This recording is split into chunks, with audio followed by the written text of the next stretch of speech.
Good morning बच्चों। पिछले class में हम लोग सीख लिए थे कि E/m रेशियो ऑफ इलेक्ट्रॉन और proton, E/m ratio of cathode ray और एनोड रे दोनों सीख लिए थे। आज हम तीसरा जो सब एटॉमिक पार्टिकल है उसको खोजते हैं, जिसको खोजने का श्रेय चैडविक को दिया जाता है। तो डिस्कवरी ऑफ न्यूट्रॉन से बात करते हैं आज के क्लास में। थर्ड कौन सा होता है बेटा? Discovery of neutron.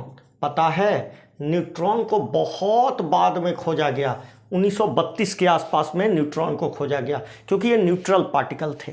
ठीक है, पता नहीं लग रहा था कि न्यूक्लियस का भार ज़्यादा क्यों है। ठीक है, न्यूक्लियस में एक और न्यूट्रल पार्टिकल खोजा गया, जिसको कौन सा पार्टिकल बोलते हैं बेटा? न्यूट्रॉन। किसने खोजा? चैडविक ने। तो Chadwick discovered new particle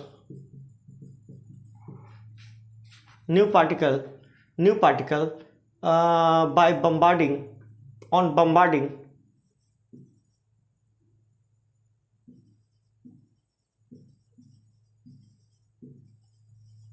alpha particle over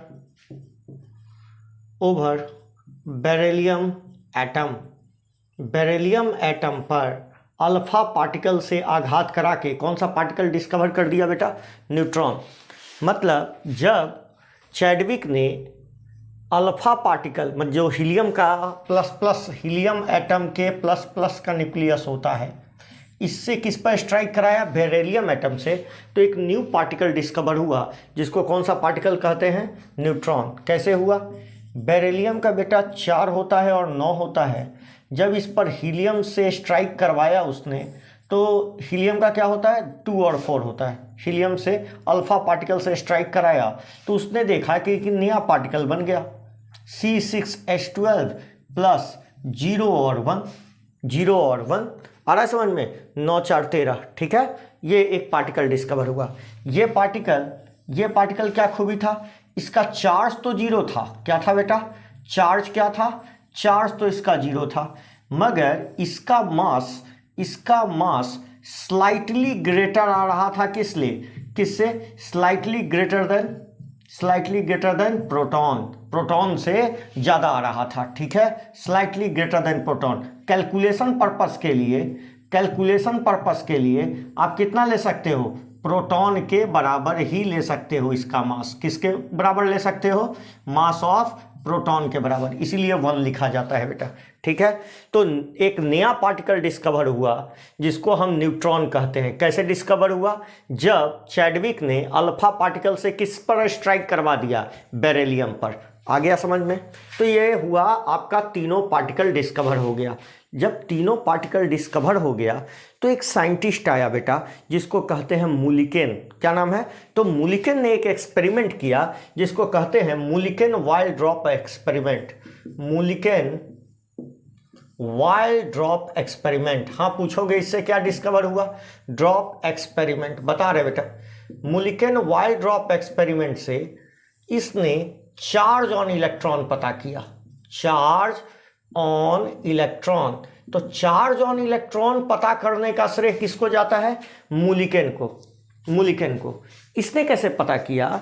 इसने एक गैस आयोनाइजर बनाया। क्या बनाया? Gas ioniser. और गैस आयोनाइजर पर oil drop by drop pass किया और कैलकुलेट किया कि वाइल ड्रॉप पर कितना चार्ज आ रहा है। तो ही पास क्या? Oil drop. क्या किया इसने? He passed oil drop through gas ionizer. Gas ionizer क्या करता था? चार्ज स्प्रे करता था वाइल ड्रॉप पर।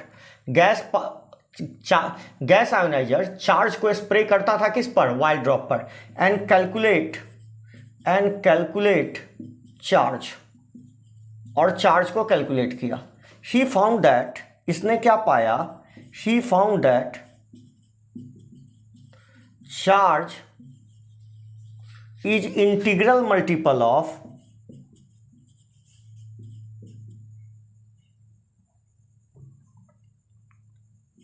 इंटीग्रल मल्टीपल ऑफ इलेक्ट्रॉन, किसका आ रहा था बेटा?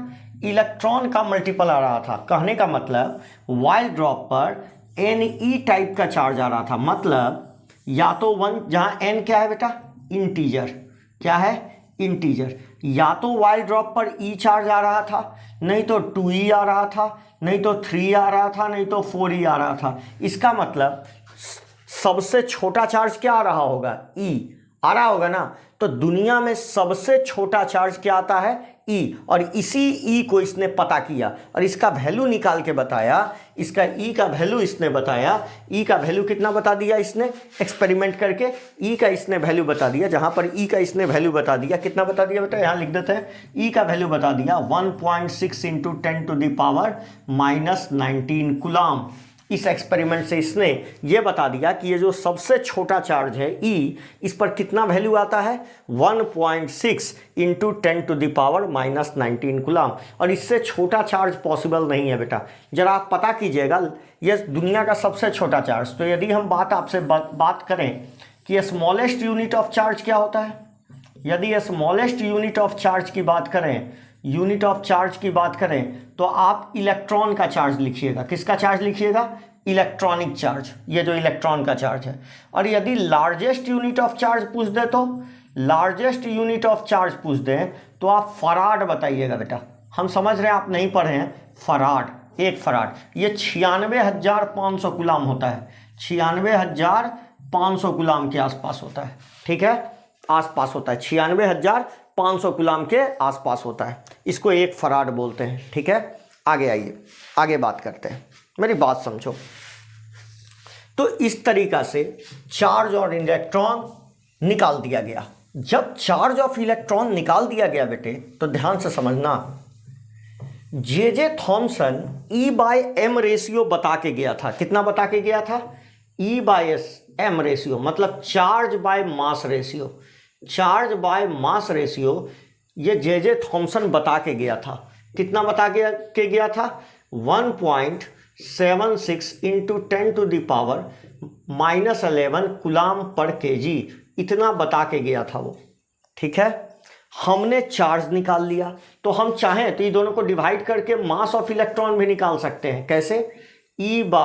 मतलब E/m कर सकते हैं, मतलब charge of electron by charge by mass of electron. तो कितना हो गया बेटा? 1.6 इंटू 10⁻⁻19 डिवाइडेड बाय, इसका वैल्यू कितना? 1.76 इंटू 10⁻11 होता है बेटा, सॉरी 11 कूलम पर केजी। और जब इसको सॉल्व कीजिएगा तो 9.1 इंटू 10⁻31 केजी आ जाएगा। मतलब इलेक्ट्रॉन का चार्ज कितना हो, इलेक्ट्रॉन का मास कितना होता है? 9.1 इंटू 10⁻31 केजी। तो याद रखिएगा कि चार्ज ऑफ इलेक्ट्रॉन कैलकुलेट किया गया था मुलिकेन के द्वारा और E/m कैलकुलेट किया गया था जे थॉमसन के द्वारा। और ये दोनों का रेशियो ही क्या देता है? मास। इसका मतलब मास के लिए कोई एक्सपेरिमेंट नहीं किया गया था। आ गया समझ में? क्लियर हो गया? आगे बात करते हैं। अब आगे हम आपसे बात करते हैं जिसको करते हैं बेटा, जिसको कहते हैं हम लोग मॉडल एटॉमिक मॉडल्स। जब ये तीनों पार्टिकल डिस्कवर हो गए, जब ये तीनों पार्टिकल इलेक्ट्रॉन, प्रोटॉन और न्यूट्रॉन डिस्कवर हो गए, तो ये कोशिश किया जाने लगा, ये पता किया जाए कि एटम के अंदर ये रहते कैसे हैं, कौन कहाँ रहता है, कैसे व्यवस्थित हैं। इसकी जानकारी अलग अलग समय में अलग अलग मॉडल आके बताया गया। जैसे शुरुआती अवस्था में जो मॉडल आया उसको कहते हैं थॉमसन का मॉडल। कौन सा मॉडल? Thompson model. तो लिखो atomic models, atomic model, atomic model, जिसमें पहला जो मॉडल आता है वो थॉमसन एटॉमिक मॉडल आता है। थॉमसन एटॉमिक मॉडल, थॉमसन का एटॉमिक मॉडल, ये बहुत शुरुआती अवस्था का मॉडल था, ठीक है? सबसे पहला मॉडल यही आया था एटम के केस में, ठीक है? इसको और नामों से जाना जाता है बेटे, और नामों से जाना जाता है। ऑल्सो कॉल्ड, क्या क्या कहते हैं? वाटरमेलन मॉडल, वाटरमेलन तरबूजा मॉडल बेटा, वाटरमेलन मॉडल, या प्लम पुडिंग मॉडल। प्लम मतलब बेर होता है बेटा, और प्लम पुडिंग मतलब केक, मॉडल इस नाम से भी जानते हैं, ठीक है। एक्चुअली में क्या था कि जब इलेक्ट्रॉन, प्रोटॉन और न्यूट्रॉन डिस्कवर कर लिए गए तो जे थॉमसन का इलेक्ट्रॉन को डिस्कवर करने में बहुत ज़्यादा योगदान था। मतलब उसने ही डिस्कवर किया था और डिस्कवरी के चक्कर में वो इतना ज़्यादा थक गया था कि जब लोग गए थॉमसन के पास ये पूछने कि बताइए दादा कैसे दिखता होगा एटम, तो शायद मेरे अंदाज से उस समय वो तरबूजा खा रहा होगा, उसने बोल दिया होगा कि देख यही है एटम, ठीक है, मेरे अंदाज से ऐसा, ठीक है। अब क्या सच है भगवान जाने, क्योंकि हम भी उस समय नहीं थे, ठीक है। तो देखो इधर ध्यान से, तो अकॉर्डिंग टू थॉमसन के अनुसार एटम कैसा दिखता है, देखो इसने कहा क्या, according to Thomson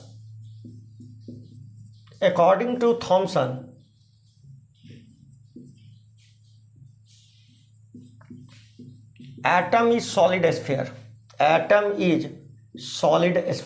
atom solid sphere है and electrons are embedded in it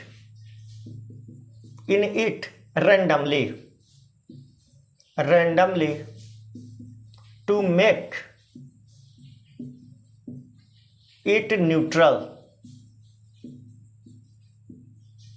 फिर से सुनो, एटम पूरा का पूरा सॉलिड स्फीयर है और इसमें इलेक्ट्रॉन धंसे हुए हैं, इम्बेडेड हैं, डिस्ट्रीब्यूटेड हैं इन इट रेंडमली, जगह जगह पर ऐसे, और इतने धंसे हुए हैं ताकि जितना प्रोटॉन है उतना ही इलेक्ट्रॉन है, ताकि एटम कैसा बना रहे, न्यूट्रल।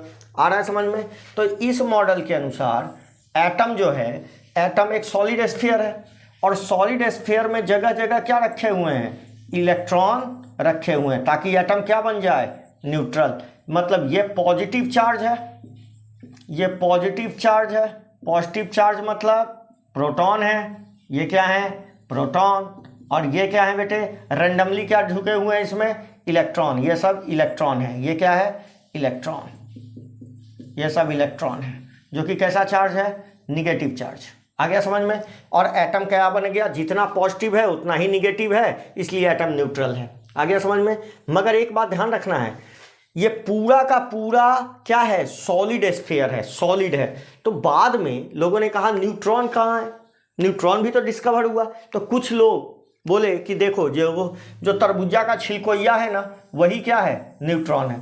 तरबूजा का छिलकोइया क्या हो गया, न्यूट्रॉन। मतलब ये न्यूट्रॉन का कवर है इसके ऊपर। अब बताओ ये सब बकवास बात है कि नहीं, आज के डेट में ये सब वैलिड है, बिल्कुल नहीं है। न्यूट्रॉन का छिलकोइया, इलेक्ट्रॉन जनरल, तरबूजा का बीज और ये पॉजिटिव स्फीयर, ये सब बकवास बात है।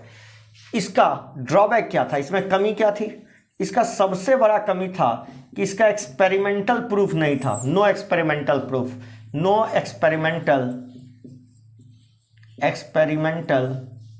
प्रूफ, इसका कोई एक्सपेरिमेंटल प्रूफ, हमने बोला ना कि थॉमसन उस समय तरबूजा खा रहा था, देखते देखते बोल दिया कि तरबूजा जैसा दिखता है। तो इसके लिए वो लैब में गया था क्या, नहीं। यदि लैब में जाता तो शायद और ज़्यादा बढ़िया थ्योरी दे पाता, मगर बेचारा बहुत ज़्यादा थका हुआ था, लैब में नहीं गया, ठीक है। तो जो सेकेंड मॉडल आता है बेटे, उसको कहते हैं थॉमसन एटॉमिक मॉडल। पहला तो हो गया थॉमसन एटॉमिक मॉडल, उसको कहते हैं रदरफोर्ड एटॉमिक मॉडल। मगर रदरफोर्ड को जानने से पहले आपको पढ़ना पड़ेगा अल्फा रे स्कैटरिंग एक्सपेरिमेंट। क्या पढ़ना पड़ेगा, अल्फा रे स्कैटरिंग एक्सपेरिमेंट।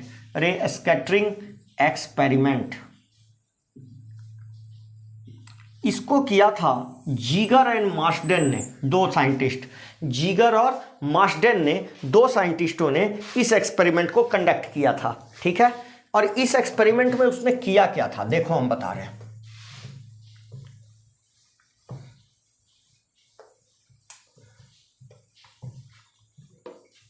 उसने क्या किया, ध्यान से सुनना। जीगर एंड मार्शडेन ने ये पता किया अल्फा रे स्कैटरिंग एक्सपेरिमेंट से, उसने क्या किया, इस तरह का इलेक्ट्रॉन गन ले लिया बेटा। ये है तुम्हारा रेडियम गन, और ये इलेक्ट्रॉन छोड़ता है बेटा, ये इलेक्ट्रॉन या अल्फा पार्टिकल छोड़ता है। कौन सा पार्टिकल छोड़ता है, अल्फा पार्टिकल, जो हीलियम का न्यूक्लियस है। उसको उसने गोल्ड के एटम पर, ये गोल्ड का फॉइल है बेटा, ये गोल्ड का फॉइल है, गोल्ड फॉइल है ये पतला सा, इस पर स्ट्राइक करवाया और इसके ऊपर एक वो सर्कुलर स्क्रीन लगा दिया, इस तरह का सर्कुलर स्क्रीन। ये क्या है? सर्कुलर स्क्रीन, ये सर्कुलर स्क्रीन है। और इसके बाद इसने कुछ स्टडी किया, इसके रिगार्डिंग कुछ स्टडी किया। क्या देखा इसने? अच्छा, इसके ऊपर ये जो है ना, ये जो तुम्हारा क्या है बेटा, सर्कुलर स्क्रीन, इसके साइड में क्या लगा के रखा था? जिंक सल्फाइड का कोट कर दिया था, इस पर कोट कर दिया था, जिंक सल्फाइड इस पर लगा दिया था। तो जहां जहां ये अल्फा पार्टिकल टकराता था ना, वहां वहां स्पार्कलिंग होता था। जैसे इस रीजन में बहुत ज़्यादा स्पार्कलिंग था, इस रीजन में बहुत ज़्यादा स्पार्कलिंग था, हद से ज़्यादा स्पार्कलिंग था। ठीक है, कुछ स्पार्कलिंग उसको यहाँ भी मिलता था, कुछ स्पार्कलिंग यहाँ भी मिलता था, मगर इसके सामने सामनी, एकदम सामना सामनी कोई स्पार्कलिंग नहीं दिखता था। यहाँ पर स्पार्कलिंग दिखता था, यहाँ पर बहुत ज़्यादा हैवी स्पार्कलिंग दिखता था, मगर एकदम सीधे सीधी कोई स्पार्कलिंग नहीं दिखता था। तो उसने ऐसे सोचा कि मान लो ये एटम है, एटम है, तो होता ये होगा कि जब अल्फा रे इधर से आता होगा तो कुछ अल्फा रे जैसे आया वैसे ही गुजर गया, ऐसा होता होगा। कुछ अल्फा रे जो आया और कुछ अल्फा रे क्या हुआ, ऐसे डिविएट कर गया। और ज्यादातर अल्फा रे, ज्यादा से ज्यादा अल्फा रे कैसे गुजर गया था? बहुत सीधे सीधी, मतलब बहुत ज्यादा, 99.99% 99% अल्फा रे कैसे पास कर गया? सीधा इस एटम से, गोल्ड का एटम से, गोल्ड के एटम से कैसे पास कर गया? सीधा का सीधा। कुछ एटम क्या हुआ? इस तरीका से डिविएट कर गए और बहुत कम, बहुत कम अल्फा पार्टिकल जिस रास्ते से आए उसी रास्ते पर क्या हो गए? लौट के वापस चले गए। तो उसने इससे कंक्लूजन क्या निकाला? उसने इससे कंक्लूजन और ऑब्जर्वेशन। तो उसने क्या क्या देखा? जो देखा उसको लिखेंगे तो बोलेंगे ऑब्जर्वेशन, और जो निष्कर्ष निकालेगा, जो उसके एवज में वो लॉजिक देगा, उसको क्या बोलेंगे बेटा? अब उसको बोलेंगे कंक्लूजन। तो हम दो चीज लिख रहे हैं, ऑब्जर्वेशन एक के साथ, ऑब्जर्वेशन, और यहां क्या लिख रहे हैं बेटा? कंक्लूजन। ऑब्जर्वेशन क्या था? बोलो। मोस्ट ऑफ अल्फा पार्टिकल कैसे थे? मोस्ट ऑफ अल्फा पार्टिकल, ज्यादातर मतलब 99.99% अल्फा पार्टिकल पास अनडिविएटेड पास कर गए, सीधे पास कर गए। ठीक है, तो क्या इसके पीछे लॉजिक देगा? ये कहेगा कि most of space inside atom is empty and whole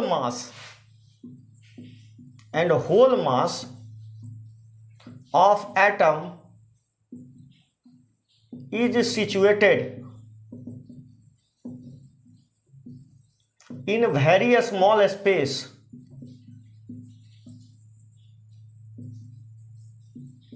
called nucleus. क्या बोलेगा बेटा?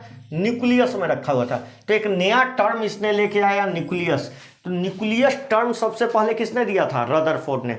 मतलब इसने कहा कि ज्यादातर स्पेस एटम का खाली पड़ा हुआ है। थॉमसन क्या बोलता था? पूरा भरा हुआ है, सॉलिड स्फीयर। ये क्या कहता है? पूरा का पूरा खाली है। यदि खाली नहीं होता तो अल्फा पार्टिकल कभी गुजरता? तुम ही सोचो, बिल्कुल नहीं गुजरता। जैसे हम ये जाएं, दीवार से टकरा के वापस आ जाएंगे, क्योंकि दीवार है, नहीं रहेगा दीवार तो पार कर जाएंगे। वही बात है, चूंकि एटम ज्यादातर खाली पड़ा हुआ था, इसलिए सारा का सारा अल्फा पार्टिकल क्या हो गया? सीधे सीधी गुजर गया। आ गया समझ में? अब देखो, most of alpha particle past undeviated, तो इसका इसने ये लॉजिक दिया। दूसरा बात, few alpha particle deviate through a small angle. इसका क्या लॉजिक देगा ये? इसके बारे में इसने कहा, इसके बारे में इसने कंक्लूजन निकाला कि since alpha particle is positive charge particle, alpha is positive charge particle,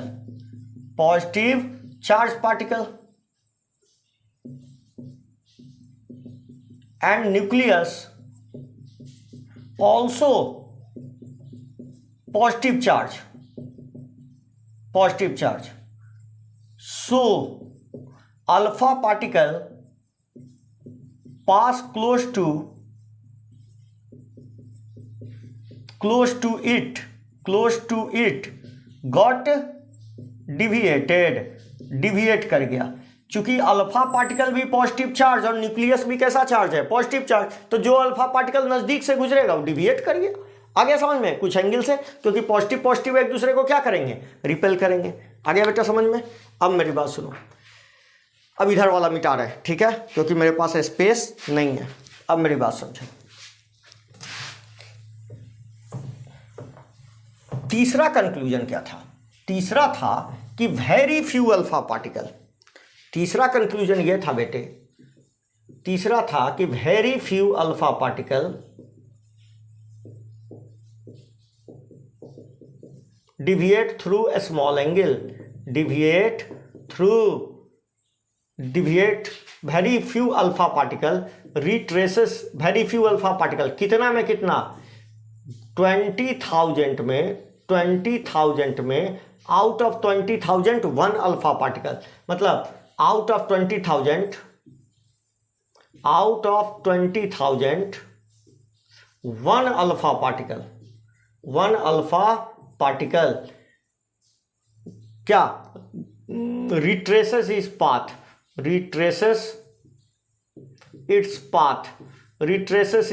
मतलब कम्स बैक, मतलब जिस दिशा में गया उसी दिशा में वापस आ गया। तो इसका इसने लॉजिक क्या दिया, इसका कंक्लूजन क्या निकाला? इसका कंक्लूजन हम यहां लिख देते हैं। इसका कंक्लूजन यहां, ये तुम्हारा ऑब्जर्वेशन है। इसका कंक्लूजन इसने दिया कि, तीसरा कंक्लूजन दिया कि since nucleus is very small in size, nucleus is very small in size, so alpha particle in the line of, so alpha particle are in line of nucleus retraces its path। चूंकि इसका size बहुत छोटा था तो बहुत कम alpha particle इसी के line में आए। यदि इसका साइज बड़ा होता तो बहुत ज्यादा अल्फा पार्टिकल इसके लाइन में आते और बहुत ज्यादा बैक आते, मगर बहुत कम अल्फा पार्टिकल ही गुजरे, पीछे आए। इसका कारण है कि न्यूक्लियस क्या था, बहुत छोटा था। और इसने न्यूक्लियस का ये बात नहीं बोला, न्यूक्लियस का साइज भी कैलकुलेट किया। आ रहा है समझ में? इसने बताया कि न्यूक्लियस मतलब साइज ऑफ जो न्यूक्लियस होता है, साइज ऑफ न्यूक्लियस ये होता है 10 का पावर -15 मीटर के ऑर्डर का। और साइज ऑफ जो एटम होता है, साइज ऑफ एटम जो होता है वो 10 का पावर -10 मीटर के ऑर्डर का होता है। तो दोनों का यदि रेशियो ले लें, मतलब साइज ऑफ एटम और साइज ऑफ न्यूक्लियस का यदि ऑर्डर ले लें, साइज ऑफ न्यूक्लियस का ऑर्डर ले लें, तो ये आ जाएगा बेटा 10 का पावर 5। देखो ना, 10 का पावर -10 और 10 का पावर 15, तो 10 का पावर 5। मतलब साइज ऑफ एटम ये लगभग 10 का पावर 5 टाइम्स क्या होता है, साइज ऑफ न्यूक्लियस होता है। कहने का क्या मतलब है कि एटम 1,00,000 गुना बड़ा होता है किससे, न्यूक्लियस से। कहने का यह मतलब है कि यदि पूरा का पूरा एक बड़े से मैदान को आप क्या मान लो, एटम मान लो, एक बड़े से मैदान को एटम मान लो, तो उसके बीच में वो कील रख दो या वो गेंद रख दो छोटा सा, ठीक है, टेनिस बॉल रख दो, तो ये न्यूक्लियस कहलाएगा, ये न्यूक्लियस। और पूरा का पूरा मैदान क्या कहलाएगा, एटम। तो बताओ इसका साइज बहुत बड़ा है कि बहुत छोटा है, बहुत छोटा है। यही तो कारण था कि ज़्यादातर अल्फा पार्टिकल कैसे गुजर गए, सीधा का सीधा गुजर गए। तो एटम वैसा नहीं है जैसा थॉमसन कहता था, एक्चुअली में थॉमसन मिस्टेक कर गया, ठीक है। दूसरी बात इसने बताया कि एटम जो होता है ना बेटा, एटम का जो साइज, रेडियस का जो साइज होता है, एटम के रेडियस का जो साइज होता है वो एटॉमिक मास पर डिपेंड करता है। किस पर डिपेंड करता है, एटॉमिक मास पर। तो उसने एक फॉर्मूला दिया, साइज ऑफ एटम या साइज ऑफ साइज ऑफ क्या निकाल सकते हैं, रेडियस, साइज ऑफ एटम या साइज ऑफ न्यूक्लियस जो कहो। यदि हम बोले साइज कहो, radius of nucleus, radius of atom ही कहो। रेडियस ऑफ एटम कैसे कैलकुलेट करोगे बेटा, रेडियस ऑफ एटम किस पर डिपेंड करता है, एटम का रेडियस एटॉमिक मास पर डिपेंड करता है। कैसे, R बराबर R0a⁻⁴। कौन सा फॉर्मूला, फिर से बोलो, R बराबर R0a⁻⁴, जहां R0 का वैल्यू 1.3 फर्मी मीटर होता है या 1.3 इंटू 10⁻⁻15 मीटर होता है। और A को क्या कहते हैं बेटा, एटॉमिक वेट कहते हैं। क्या कहते हैं, एटॉमिक वेट। मतलब एटॉमिक वेट बदलते चले जाएंगे तो R बदलता चला जाएगा, साइज ऑफ एटम क्या होता चला जाएगा, बदलता चला जाएगा। दूसरी बात, उसने वॉल्यूम ऑफ एटम भी बताया। वॉल्यूम ऑफ क्या, न्यूक्लियस कहो, वॉल्यूम ऑफ न्यूक्लियस। वॉल्यूम से बढ़िया डेंसिटी ऑफ न्यूक्लियस कहो, डेंसिटी ऑफ एटम ही कह देते हैं, डेंसिटी ऑफ एटम। यदि हम डेंसिटी ऑफ एटम कहें, मेरी बात सुनो, रेडियस का क्या, रेडियस ऑफ एटम किस पर डिपेंड करता है, एटॉमिक मास पर। और डेंसिटी ऑफ एटम, एटम का डेंसिटी हमेशा कांस्टेंट आता है, ये कभी वेरी नहीं करता। ये इट इज मतलब डेंसिटी एटम का हमेशा क्या आएगा बेटा, कांस्टेंट। और कितने का ऑर्डर का आता है, 10 का पावर सेंटीमीटर, 10 का पावर 17 kg पर मीटर क्यूब के ऑर्डर का आता है। कहोगे कैसे सर आता है, क्यों आता है, ये क्यों आता है, हम अभी कैलकुलेट करके बता रहे हैं। दूसरी बात, 10 का पावर 17 kg पर मीटर क्यूब जो आपने लिखा है, तुम सोचो 1 मीटर क्यूब में 10 का पावर 17 मास रख देना, क्या ये बहुत हल्का है कि बहुत भारी है। अरे यार बहुत भारी है, ये इतना भारी है कि हिमालय पहाड़ रखा हुआ है एक छोटे से जगह पे। यही कारण है कि न्यूक्लियस बहुत ज़्यादा डेंस होता है, बहुत ज़्यादा डेंस होता है, इतना ज़्यादा डेंस होता है कि कोई भी पार्टिकल इसके नज़दीक ही नहीं पहुंच पाएगा, इसको तो तोड़ना ही दूर है। ठीक है, इसीलिए एटम को, न्यूक्लियस को तोड़ना या एटम को तोड़ना बड़ा मुश्किल है। एटम को तोड़ने में बहुत ज़्यादा ऊर्जा चाहिए क्योंकि इसका डेंसिटी बहुत ज़्यादा है। अब मेरी बात सुन, तो डेंसिटी ऑफ एटम हम कैसे निकालते हैं, डेंसिटी बराबर मास बाय वॉल्यूम लिखते हैं। तो डेंसिटी बराबर मास के जगह एटॉमिक मास लिख सकते हैं और वॉल्यूम के जगह क्या लिख सकते हैं, बोलो 4/3 πr3 नहीं लिख सकते हैं बेटा। और R के जगह ये वाला फॉर्मूला उठा के रख सकते हैं। तो क्या आ गया, A/3 3 को ऊपर कर दिए, पाई R के जगह उतना रख दिए बेटा, R0a 1/3 का पावर 3। देख 3 से 3 कैंसिल हो गया और 3 यहाँ आ गया, तो क्या आ गया 3a divided by 4 pi R0 का पावर 3 इंटू a से a कट गया, कितना आ गया 3/4 पाई R0 का होल क्यूब। ये पूरा का पूरा टर्म कांस्टेंट है और जब वैल्यू रख के सॉल्व कर लीजिएगा तो ये आ जाएगा 10 का पावर 17 kg पर मीटर क्यूब। इसीलिए बोल रहे हैं कि एटम का रेडियस तो अलग अलग हो सकता है मगर जितने भी एटम होंगे उन सभी का डेंसिटी क्या रहा होगा, कांस्टेंट।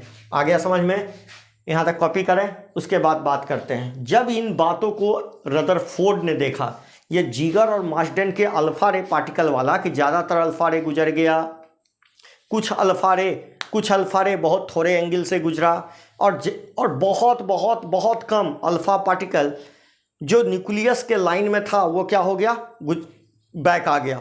ऐसा क्यों हुआ, क्योंकि न्यूक्लियस का साइज क्या था, बहुत छोटा था। जब इन बातों को रदरफोर्ड ने देखा इन एक्सपेरिमेंट्स को, तो उसने अपना मॉडल दिया इन्हीं ऑब्जर्वेशन के आधार पर और इन्हीं कंक्लूजन के आधार पर अपना मॉडल दिया, जिस मॉडल को हम कहते हैं रदरफोर्ड एटॉमिक मॉडल। कौन सा मॉडल, रदरफोर्ड एटॉमिक मॉडल। इसने क्या कहा कि एटम का होल मास एक बहुत छोटे से स्पेस में रखा है, उसी बात को दोहरा रहा है, बहुत छोटे से स्पेस में रखा है, मास और चार्ज दोनों, नॉट ओनली मास। तो एटम का मास और चार्ज बहुत छोटे से स्पेस में रखा है जिसको हम न्यूक्लियस कहते हैं, और इलेक्ट्रॉन सर्कुलर ऑर्बिट में क्या कर रहा है, चक्कर लगा रहा है, जिसको सेल कहते हैं। आ गया समझ में। तो देखो atom consist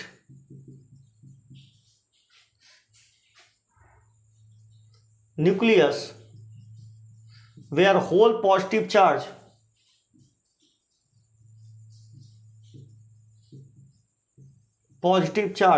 whole mass and charge is situated,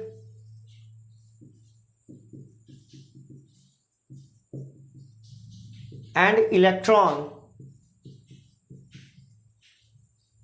revolve around it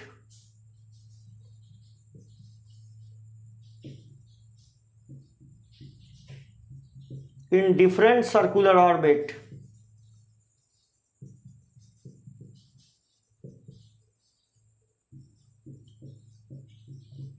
called nucleus, जिसको आपने क्या कहा, न्यूक्लियस। तो एटम कंसिस्ट न्यूक्लियस, एटम के अंदर में क्या होता है बेटा, न्यूक्लियस होता है, जहां पर सारा का सारा मास और चार्ज सिचुएटेड होता है। एंड इलेक्ट्रॉन, और जो इलेक्ट्रॉन होते हैं इस न्यूक्लियस की परिक्रमा करते रहते हैं, घूमते रहते हैं around it in different circular orbit called, orbit लिख दिया बेटा, orbit, different circular orbit called shell, या फिर ऑर्बिट, डिफरेंट सर्कुलर पाथ कह देते हैं बेटा, इसको ज़्यादा अच्छा रहेगा, different circular path called shell या फिर ऑर्बिट। तो इसमें कैसा डायग्राम बना होगा एटम का ऐसा डायग्राम बनाया होगा। भीतर में क्या बना दिया होगा बेटा, न्यूक्लियस, मतलब एक सर्किल के भीतर में क्या बना दिया, कॉन्सेंट्रिक सर्किल। इसमें क्या रख दिया, प्रोटॉन और न्यूट्रॉन को, और इलेक्ट्रॉन को डिफरेंट सर्कुलर ऑर्बिट में क्या कर दिया, घुमा दिया। बोला कि इस तरह इलेक्ट्रॉन घूमते हैं, इस तरह अलग अलग, और इस सेल, इसको क्या नाम दे दिया, सेल या फिर ऑर्बिट, सेल या फिर ऑर्बिट नाम दे दिया। आ गया, ये तो बहुत अच्छा मॉडल हो गया भाई एटम, और ये बातों को भी साबित कर रहा था, जो एक्सपेरिमेंट हुआ था उन बातों को भी ये साबित कर रहा था। इसीलिए यदि हमको बेसिक लेवल में एटम का स्ट्रक्चर बनाना होता है ना, तो हम यही बनाते हैं, ज़्यादा हाई फाई में नहीं। यदि बेसिक स्ट्रक्चर बनाना होता है तो ये न्यूक्लियस बना देते हैं, इसको क्या कहते हैं, न्यूक्लियस, इसको न्यूक्लियस बना देते हैं, और इलेक्ट्रॉन को अलग अलग सर्कुलर ऑर्बिट में क्या कर देते हैं, घुमा देते हैं। यही बेसिक स्ट्रक्चर है। हाँ, जैसे जैसे स्टडी होगा इसमें मॉडिफिकेशन क्या होते जाएंगे, जुड़ते चले जाएंगे, मगर बेसिक स्ट्रक्चर यही है एटम का। ठीक है, बहुत लोग बोलता है गलत स्ट्रक्चर, अबे गलत नहीं है बे गधे, तुमको नहीं आता है। ये गधेर टीचर बोलता है कि वो गलत स्ट्रक्चर नहीं है, बेसिक स्ट्रक्चर है। ठीक है, इसमें मॉडिफिकेशन हो सकते हैं। आपके पास छोटा वाला मोबाइल आया था तो क्या सोचे थे कि वो गलत मोबाइल है, अरे यार उससे बात भी होता था। हाँ, उसमें मॉडिफिकेशन हुआ, आज 4G 5G आ गया, एकदम बड़ा वाला मोबाइल, स्मार्टफोन्स आ गए, तो वो अलग बात है। ठीक है, मगर बेसिक स्ट्रक्चर यही है। ठीक है, आइए बात करते हैं।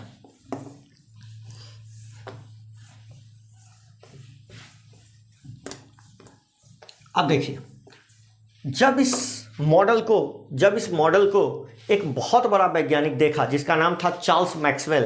क्या नाम था बेटा, चार्ल्स मैक्सवेल। अच्छा, यहां पर हमको कुछ बातें आपसे करनी होगी। ठीक है, हाँ, हमको एक टर्म आपको बताना होगा बेटे। अच्छा, पहले हम ड्रॉबैक की बात कर लें, उसके बाद ही बात करेंगे। ठीक है, देखो, हम एक बात करना चाह रहे हैं कि चार्ल्स मैक्सवेल की थ्योरी, देखो हम लिखना चाहते हैं इलेक्ट्रोमैग्नेटिक थ्योरी, मतलब क्या, drawback of Rutherford.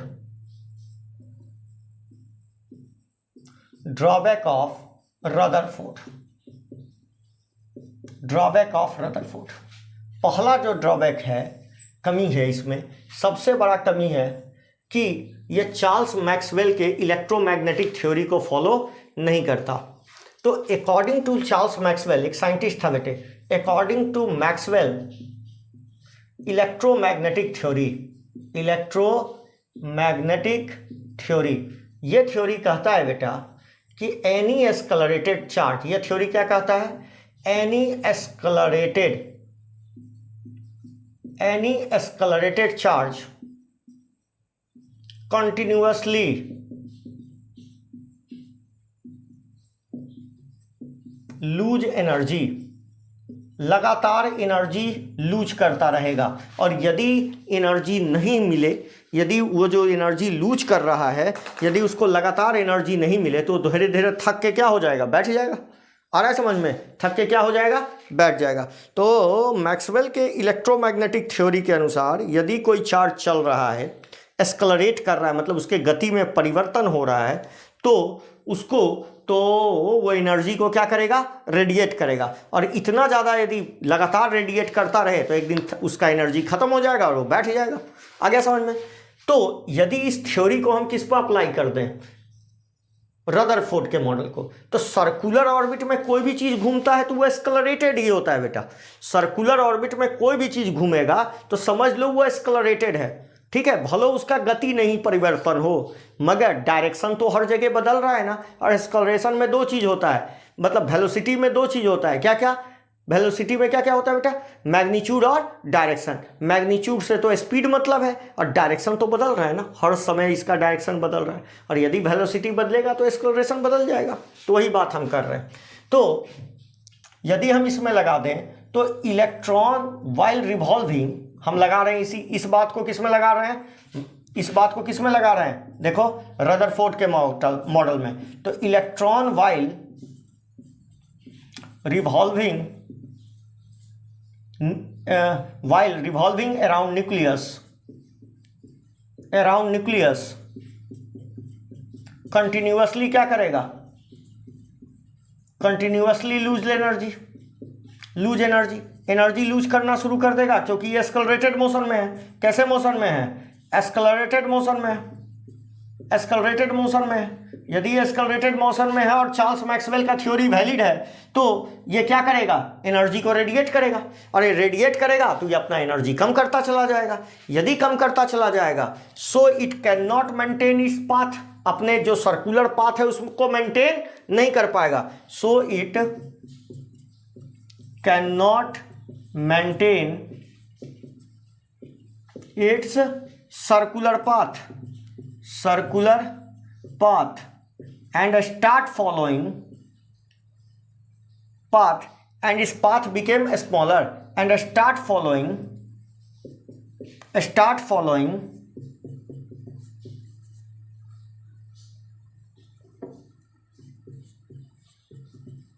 a spiral path and finally fall into the, कहाँ गिर जाएगा, fall into the nucleus। मतलब एटम क्या हो जाएगा, कोलैप्स। क्या कर जाएगा बेटा, कोलैप्स, एटम खत्म हो जाएगा। मतलब समझो, इलेक्ट्रॉन जैसे जैसे रिवॉल्व करेगा वो एनर्जी को रेडिएट करता चलेगा। यदि रेडिएट करेगा तो जो पाथ है उसका, क्योंकि ज़्यादा एनर्जी वाला ज़्यादा दूर मूव करेगा, कम एनर्जी वाला सट के मूव करेगा। तो जैसे जैसे एनर्जी लूज करेगा ये न्यूक्लियस का प्रभाव बढ़ता चलेगा। ये न्यूक्लियस के क्या आता चला जाएगा, धीरे धीरे नज़दीक आता चल जाएगा। तो इसका पाथ कैसा हो जाएगा, सर्कुलर ना होके कैसा हो जाएगा, स्पाइरल। और फाइनली ये कहाँ के गिर जाएगा बेटा, इस तरह के पाथ को फॉलो करते करते ये फाइनली आके कहाँ गिर गया, न्यूक्लियस में गिर गया और एटम हो गया समाप्त। ठीक है, इसका मतलब इसने एटम के स्टेबिलिटी को नहीं समझा पाया। रदरफोर्ड क्या नहीं समझा पाए बेटे, एटम के स्टेबिलिटी को समझाने में असफल रहे बेचारे। ठीक है, दूसरा जो इसका ड्रॉबैक था, ही कैन नॉट एक्सप्लेन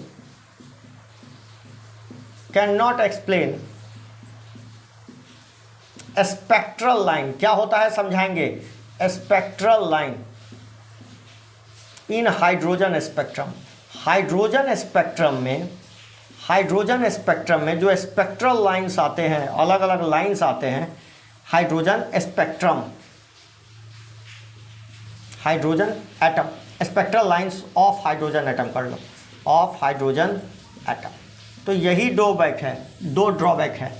पहला ड्रॉबैक कि ये स्टेबिलिटी को नहीं बता पाया। क्यों नहीं, क्योंकि इनके अनुसार तो सर्कुलर ऑर्बिट में घूमना चाहिए था, मगर मॉडर्न थ्योरी में हम देखते हैं कि कोई भी चार्ज यदि मूव करेगा तो एनर्जी रेडिएट करेगा, फाइनली कहाँ के न्यूक्लियस गिर जाना चाहिए, न्यूक्लियस में ही गिर जाना चाहिए। आ रहा है समझ में। दूसरी बात इसमें क्या ड्रॉबैक रहा, इन्होंने ये साबित नहीं कर पाए कि स्पेक्ट्रल लाइन किसका, हाइड्रोजन एटम का।